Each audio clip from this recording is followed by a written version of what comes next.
Buenos días. Vamos a hablar hoy día de nuestro tema de historia del Perú, el retorno a la democracia. Y en el retorno de la democracia tenemos ahí al gobierno de Alejandro Toledo Manrique, cuyo gobierno va desde el año 2001 hasta el 2006.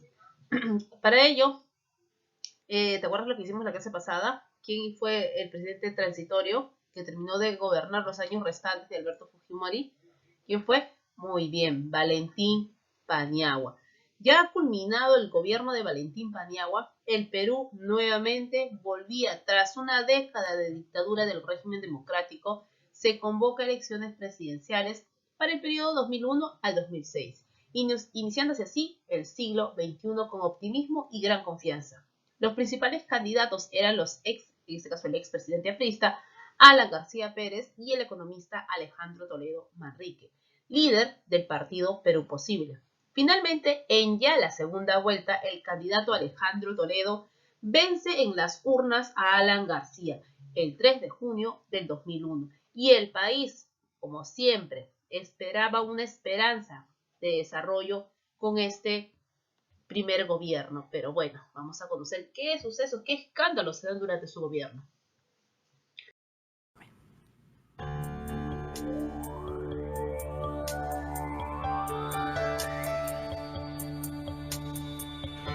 El expresidente Alejandro Toledo ha sabido ganarse a pulso la fama de un hombre errático.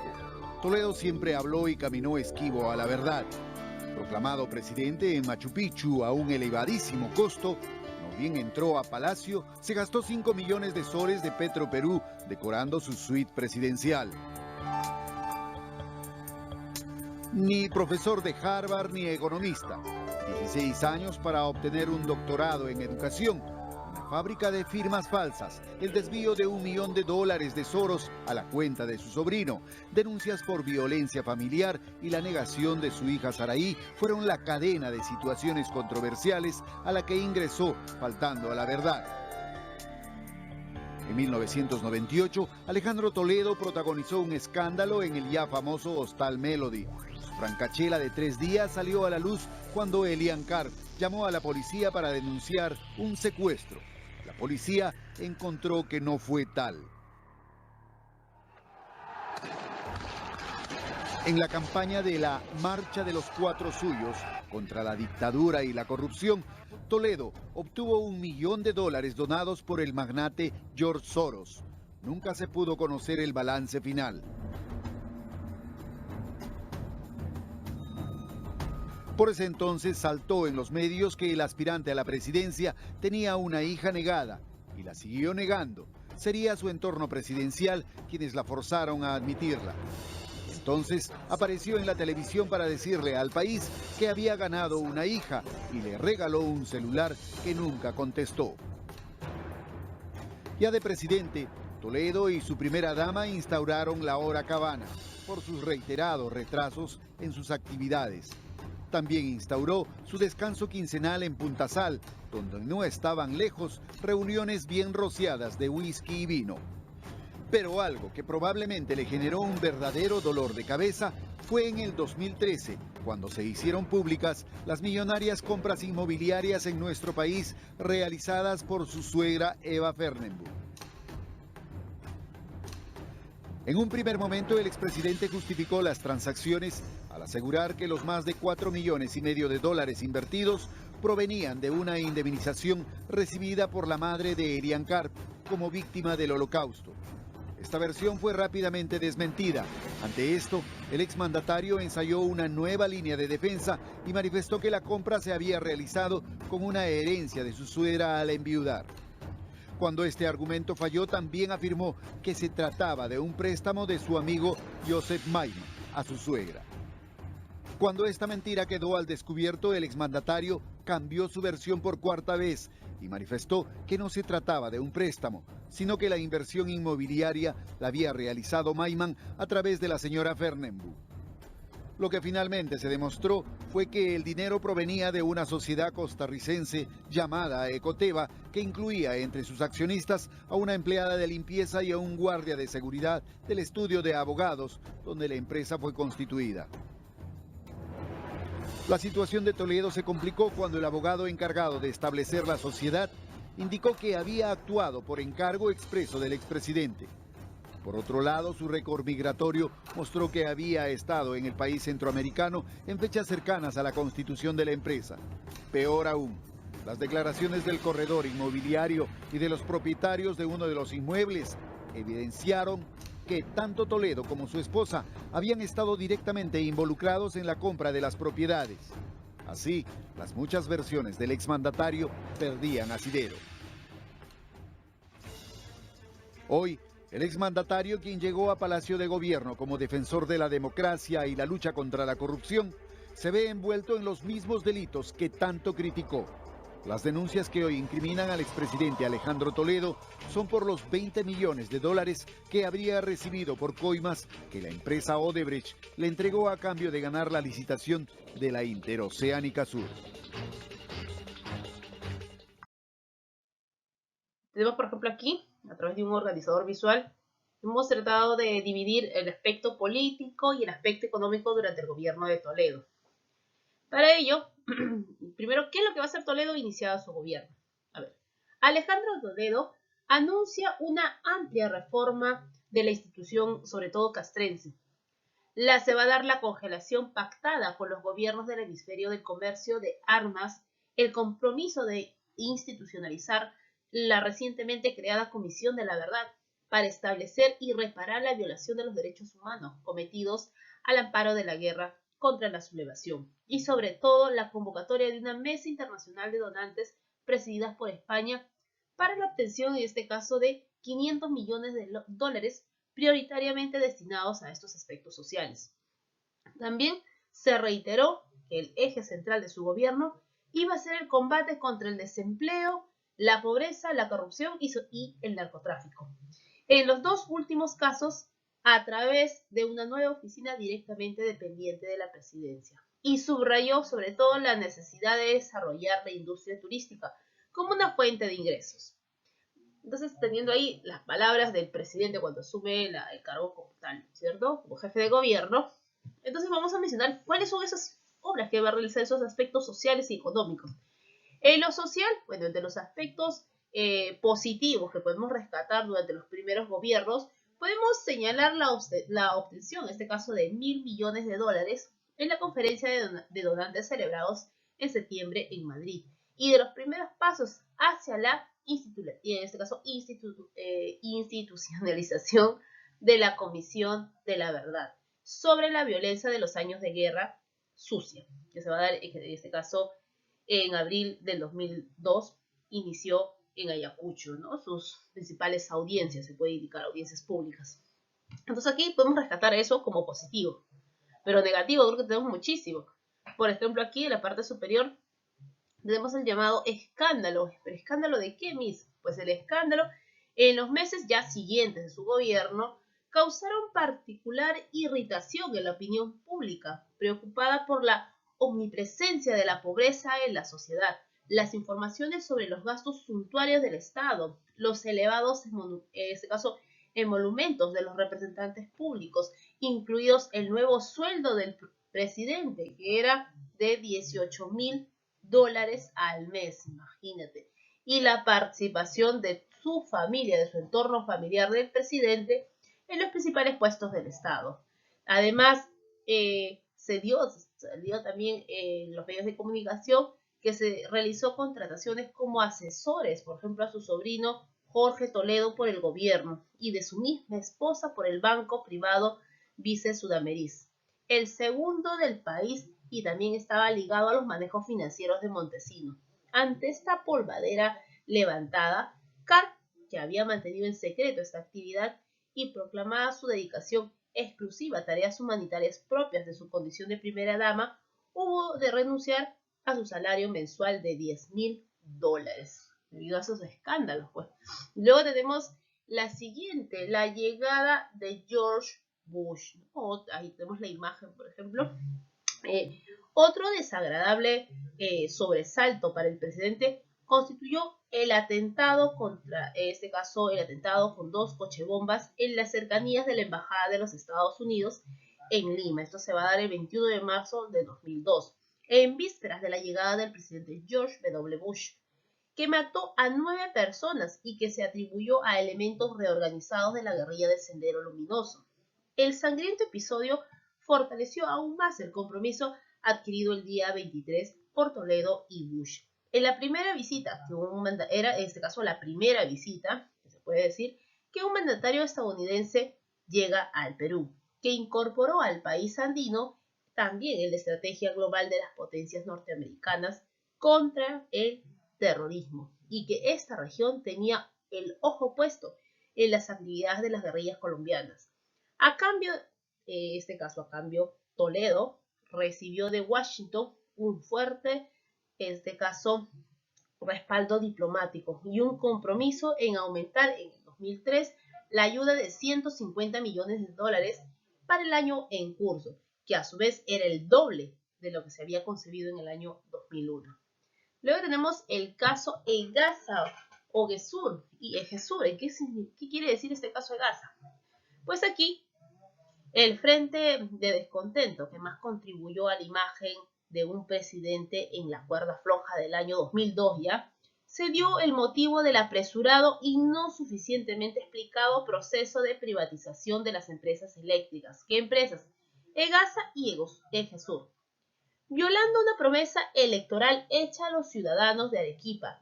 Las protestas, al principio de ámbito regional, captaron a otros colectivos, en este caso trabajadores y actores sociales, y en mayo se extendieron hasta Tacna, Cusco e incluso la propia Lima, conformando así una manifestación nacional de frustración por el incumplimiento de las promesas sociales de Toledo. La gravedad de los disturbios en varios departamentos del país, que en Arequipa, en este caso, tenía avisos de revueltas ciudadanas, introdujo o indujo en este caso al presidente a declarar el estado de excepción el 17 de junio por un mes, pero días después aceptó de las autoridades arequipeñas la suspensión de la privatización, a lo que en este caso va a optar como único licitador la empresa belga Tactebel, sospechosa de pagar sobornos a altos funcionarios durante la época de gobierno de Fujimori, y el levantamiento del derecho de emergencia en el departamento de Arequipa. Entonces aquí tenemos este suceso, ¿no? El de querer privatizar estas empresas de electricidad. Luego tenemos el informe final de la CBR. ¿Qué era la CBR? Era la Comisión de la Verdad y Reconciliación. En agosto del 2002, la Comisión de la Verdad y Reconciliación, que estaba presidido por el rector de la Pontificia Universidad Católica del Perú, Salomón Lerner, presentó el informe final de las investigaciones que se habían realizado sobre los casos de violencia de los derechos humanos durante las 2 últimas décadas del siglo XX. Luego de detallar en este caso las dimensiones del daño causado en nuestro país, se considera justa una reparación a los afectados.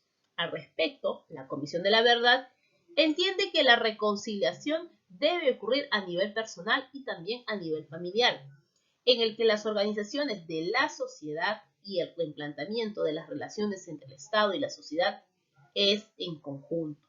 Los 3 planos señalados deben adecuarse a una meta general, que es la edificación de un país que se reconozca, en este caso, lo señalado ya lo que viene a ser positivamente como multiétnico, pluricultural y multilingüe.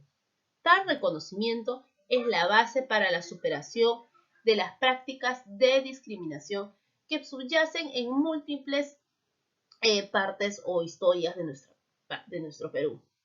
Respecto a las reparaciones que se había planteado, fue de la siguiente manera. Se daba una reparación material, se puede asumir como una forma de compensación, de este caso de compensación o indemnización, es un pago en efectivo, o instrumentos negociables, puede ser un paquete de salud, vivienda o incluso educación.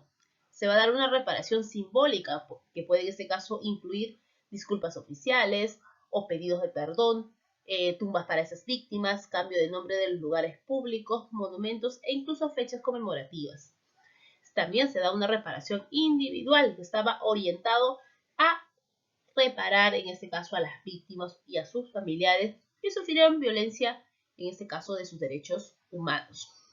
Luego tenemos el aspecto económico, la firma del famoso Tratado de Libre Comercio con los Estados Unidos. Con este tratado el Perú tenía acceso a un mercado de consumo y de productos industrializados. Y no solo eso, sino que teníamos la opción a nuevas oportunidades para agricultores estadounidenses y no solo eran los agricultores estadounidenses, sino eran los campesinos también peruanos. El TLC va a promover la cooperación y los beneficios de los textiles y la ropa, pues serán libres los aranceles y de cuotas en este caso si los productos se ajustan de acuerdo a la materia de procedencia.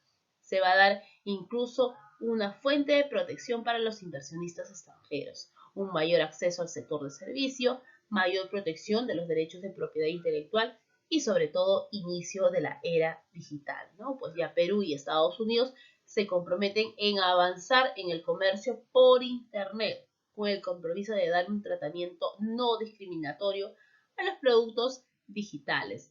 En este TLC se da un compromiso y cooperación para proteger el medio ambiente. Las dos partes se comprometen a cumplir con lo estipulado de acuerdo a ese tratado internacional firmado por ellos.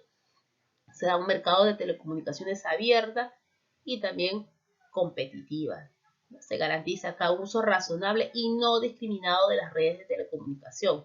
Las compañías telefónicas estadounidenses obtendrán el derecho de interconectarse con los operadores principales del Perú. Entonces aquí al Perú vamos a iniciar un nuevo cambio, una nueva era a través de un comercio donde se eliminan los aranceles para un adecuado, en este caso un adecuado comercio entre estos dos países que vienen a ser Perú y Estados Unidos.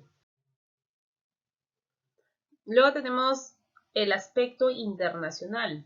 El aspecto internacional, las diferencias marítimas entre el país vecino de Perú y el país vecino ¿de quién? De Chile. Entonces vamos a ver qué es lo que va a pasar entre estos dos países, porque ellos se van a pelear por este famoso triángulo que es la disputa, el área de disputa, que son 35.000 kilómetros cuadrados. Esta controversia entre los países vecinos estaba referido a la limitación entre las zonas marítimas de ambos estados en el Océano Pacífico, que comienza en un punto de la costa denominada La Concordia. Vamos a ir el hito número 1, ahí tenemos La Concordia, conforme al Tratado de 3 de junio de 1929. La controversia entre Perú y Chile también comprende el reconocimiento a favor del Perú de una vasta zona marítima que se sitúa dentro de las 200 millas marinas, entre las 200 millas marinas, adyacentes, o sea, esta línea adyacente a la costa peruana y por lo tanto pertenece al Perú. Pero Chile, vamos acá, Chile, considera como parte de alta mar.